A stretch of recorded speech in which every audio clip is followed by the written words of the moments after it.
Nós vivemos num tempo de mentira, um tempo em que a igreja tem pregado o evangelho falso, o evangelho da ganância. Há tempos atrás, os nossos antepassados discutiam sobre se um rico poderia entrar no reino dos céus. Hoje nós convidamos as pessoas a entrar na igreja para ficarem ricas. Mas antes de falar sobre a mentira, a depravação nos púlpitos, eu queria falar sobre a mentira de uma maneira geral, pessoal, que atinge todos nós. Há uma declaração terrível na palavra de Deus sobre os homens.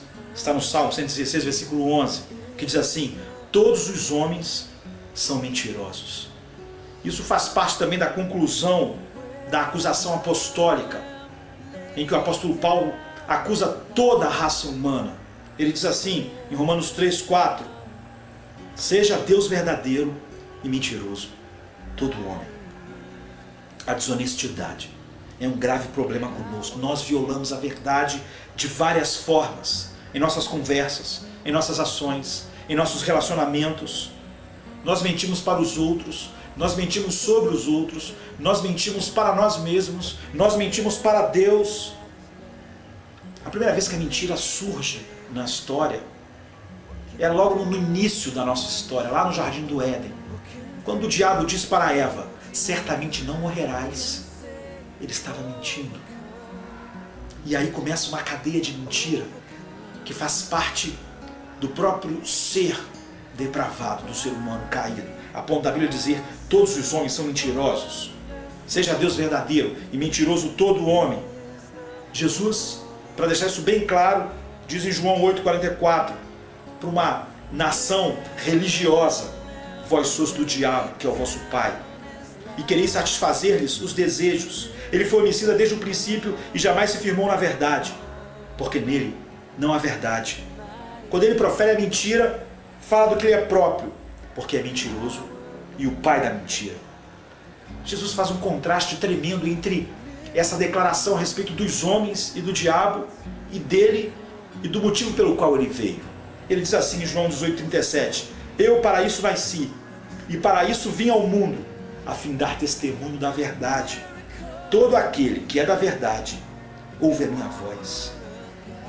Então, o que significa ser da verdade? É ouvir a voz de Cristo, ouvir a revelação de Deus em Cristo, se submeter à palavra de Deus. Como isso se manifesta na nossa vida? Em primeiro lugar, nós mentimos para os outros. Quando geralmente mentimos para outras pessoas. Somos motivados a mentir por muitos fatores diferentes, mas há dois deles que estão por trás de quase todos esses outros fatores. Um é o orgulho e o outro a preguiça. Nós mentimos para as outras pessoas porque tememos que elas vejam coisas feias em nós e que isso fira o nosso orgulho próprio. Então nós fingimos. Nós não queremos que as pessoas vejam o nosso ser como ele realmente é, descoberto. Quando o nosso orgulho não pode suportar que a verdade sobre nós seja vista, então nós cobrimos os nossos caminhos com mentira, por não suportarmos que a verdade sobre nós seja descoberta. E nós mentimos para fugir da punição, mentimos para escapar do senso de culpa, para proteger o nosso orgulho. Mentimos por causa da preguiça. A preguiça motiva muitas outras mentiras. Nós mentimos, por exemplo, para esconder a nossa falta de preparação. Um exemplo disso é na escola. As pessoas colam para enganar sobre a sua falta de preparação por causa da preguiça. Então nós enganamos as pessoas. Elas acham que nós estamos no nível em que nós não estamos. As pessoas mentem em seus negócios, mentem vendendo, mentem comprando. A mentira para os outros faz parte do dia a dia do homem. Quando nós, por exemplo, colamos uma prova de concurso, é pior ainda. Porque além de nós mentirmos sobre o nosso preparo, a mentira se mistura com o roubo, porque outras pessoas perdem vagas por causa da nossa mentira. Em segundo lugar, nós mentimos sobre os outros. E nesse aspecto a mentira tem um peso ainda pior, porque a Bíblia chama isso de calúnia.